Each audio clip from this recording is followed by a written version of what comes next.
ನಿಮ್ಮ ಆತ್ಮಗಳನ್ನು ದೇವರ ಮಕ್ಕಳಾಗುವಂತೆ ವಾಕ್ಯದಲ್ಲಿ ಬಲಪಡಿಸುವ ಅನುದಿನದ ಧ್ಯಾನ ಜುಲೈ 20. ಎಲೆನ್ ಜಿ ವೈಟ್ ರವರ sons and daughters of god ಎಂಬ ಪುಸ್ತಕದ 202ನೇ ಪುಟ. ಶೀರ್ಷಿಕೆ: ಫಿಲಿಸ್ಟಿಯರನ್ನು ಇಬ್ಬರು ಕೆಚ್ಚೆದೆಯ ಯುವಕರು ಸೋಲಿಸಿದರು. ಈ ದಿನದ ಸತ್ಯವೇದದ ವಾಕ್ಯ: ಯೋನಾತಾನನು ತನ್ನ ಆಯುಧಗಳನ್ನು ಹೊರುವವನಿಗೆ, ಸುನ್ನತಿಯಿಲ್ಲದ ಈ ಕಾವಲು ದಂಡಿನವರಿಗೆ ವಿರೋಧವಾಗಿ ಹೋಗೋಣ ಬಾ. ಒಂದು ವೇಳೆ ಯೆಹೋವನು ತಾನೇ ನಮಗೋಸ್ಕರ ಕಾರ್ಯ ನಡೆಸುವನು, ಬಹುಜನರಿಂದಾದರೂ ಸ್ವಲ್ಪ ಜನರಿಂದಾದರೂ ರಕ್ಷಿಸುವುದು ಯೆಹೋವನಿಗೆ ಅಸಾಧ್ಯವಲ್ಲ ಎಂದು ಹೇಳಿದನು. 1 ಸಮುವೇಲನು 14ನೇ ಅಧ್ಯಾಯ 6ನೇ ವಚನ.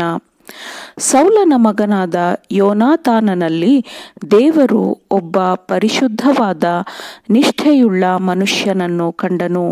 ಮಾತ್ರವಲ್ಲ, ದೇವರು ಅವನ ಹತ್ತಿರ ಹೋಗಿ ಅವನ ಹೃದಯದ ಮೇಲೆ ದೇವರು ಕೆಲಸ ಮಾಡಲು ಬಯಸಿದ್ದನು. ಯೋನಾತಾನನು ಮತ್ತು ಆಯುಧ ಹಿಡಿಯುವವನು ಈ ಇಬ್ಬರೂ ಮಾನವ ದಂಡನಾಯಕನಿಗಿಂತಲೂ ಮಿಗಿಲಾಗಿರುವಾತನ ಆಜ್ಞೆ ಆದೇಶಗಳ ಪ್ರಭಾವದಡಿಯಲ್ಲಿ ನಡೆಯುತ್ತಿದ್ದರು.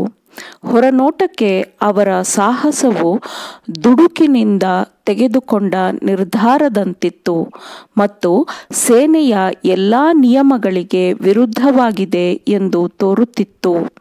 ಆದರೆ ಮಾನವ ದುಡುಕುತನದಂತೆ ಯೋನಾತಾನನ ಕ್ರಿಯೆಗಳು, ಕೆಲಸಗಳು ಇರಲಿಲ್ಲ. ತಾನು ಮತ್ತು ತನ್ನ ಆಯುಧಗಳನ್ನು ಹೊರುವವನು ಇಬ್ಬರೂ ಸೇರಿ ಏನು ಮಾಡಬಹುದು ಎಂಬುದರ ಮೇಲೆ ಯೋನಾತಾನನು ಅವಲಂಬಿತನಾಗಿರಲಿಲ್ಲ. ದೇವರು ತನ್ನ ಮಕ್ಕಳಾದ ಇಸ್ರಾಯೇಲ್ಯರ ಪರವಾಗಿ ಬಳಸಿದ ಸಾಧನವು ಯೋನಾತಾನನಾಗಿದ್ದನು. ಅವರು ತಮ್ಮ ಯೋಜನೆಗಳನ್ನು ಮಾಡಿದರು ಮತ್ತು ಮೂಲ ಕೆಲಸದ ಭಾರವನ್ನು ದೇವರ ಕೈಗಳ ಮೇಲೆ ಹಾಕಿದರು.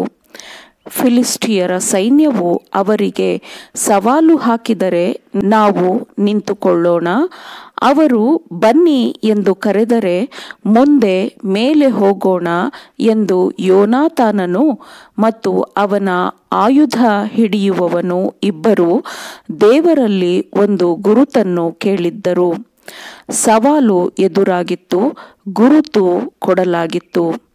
ಈ ಇಬ್ಬರೂ ಯುವಕರು ತಮ್ಮ ನಿರೀಕ್ಷೆಯನ್ನು ದೇವರ ಮೇಲೆ ಇಟ್ಟಿದ್ದರು ಮತ್ತು ಅವರು ನಂಬಿಕೆ ಇಟ್ಟು ಮುಂದುವರೆದರು. ಧೈರ್ಯಶಾಲಿ, ಸಾಹಸಿ ಯುವಕರಿಗೆ ಮಾರ್ಗವು ಸುಲಭವಾಗಿರಲಿಲ್ಲ. ಮೇಲೆ ತಲುಪಬೇಕಾದರೆ ಅವರು ಕಷ್ಟಪಟ್ಟು ಏರಬೇಕಿತ್ತು. ಈ ಇಬ್ಬರೂ ಧೈರ್ಯಶಾಲಿ ಕೆಚ್ಚೆದೆಯ ಯುವಕರನ್ನು ಕೊಲ್ಲುವುದು ಫಿಲಿಸ್ಟಿಯರಿಗೆ ಸುಲಭದ ವಿಷಯವಾಗಿತ್ತು. ಆದರೆ ಈ ಇಬ್ಬರೂ ಪ್ರತ್ಯೇಕವಾಗಿ ಹೋಗಿದ್ದ ಕಾರಣ ಇವರು ಶತ್ರುತ್ವದ ಉದ್ದೇಶದಿಂದ ಬಂದಿರಬಹುದು ಎಂಬುದು ಫಿಲಿಸ್ಟಿಯರ ಮನಸ್ಸಿಗೆ ಅನಿಸಲಿಲ್ಲ. ಮೇಲೆ ಇದ್ದ ಮನುಷ್ಯರು ಬೆರಗಿನಿಂದ ಅವರಿಬ್ಬರನ್ನು ನೋಡುತ್ತಿರುವಾಗ ಸಂಭವನೀಯ ವಿಷಯಗಳನ್ನು ಫಿಲಿಸ್ಟಿಯರು ಯೋಚಿಸಲಿಲ್ಲ. ಈ ಇಬ್ಬರೂ ಮನುಷ್ಯರು ತೊರೆಯಲ್ಪಟ್ಟವರಾಗಿರಬಹುದು ಎಂದು ಭಾವಿಸಿ ಅವರಿಗೆ ಯಾವುದೇ ತೊಂದರೆ ಮಾಡದೆ ಮೇಲೆ ಬರಲು ಹೇಳಿದರು. ಯೋನಾತಾನನು ಫಿಲಿಸ್ಟಿಯರನ್ನು ನೆಲಕ್ಕುರುಳಿಸುತ್ತಾ ಹೋದನು. ಅವನ ಸೇವಕನು ಹಿಂದಿನಿಂದ ಅವರನ್ನು ಕೊಲ್ಲುತ್ತಾ ನಡೆದನು ಎಂದು ವಾಕ್ಯವು ಹೇಳುತ್ತದೆ. ಈ ಧೈರ್ಯದ ಕೆಲಸವು ಪಾಳೆಯದಲ್ಲಿದ್ದ ಎಲ್ಲರಿಗೂ ಭಯವನ್ನು ಹುಟ್ಟಿಸಿತು. ಅವರಿಬ್ಬರೂ ಸುಮಾರು 20 ಮಂದಿಯನ್ನು ವಧಿಸಿದ್ದರು. ಆದರೆ ಇದು ಶತ್ರುಪಾಳೆಯದವರಿಗೆ 100 ಮಂದಿ ಯುದ್ಧಕ್ಕಾಗಿ ಸಿದ್ಧರಾಗಿ ಬಂದಿರುವಂತೆ ಭಾಸವಾಗುತ್ತಿತ್ತು.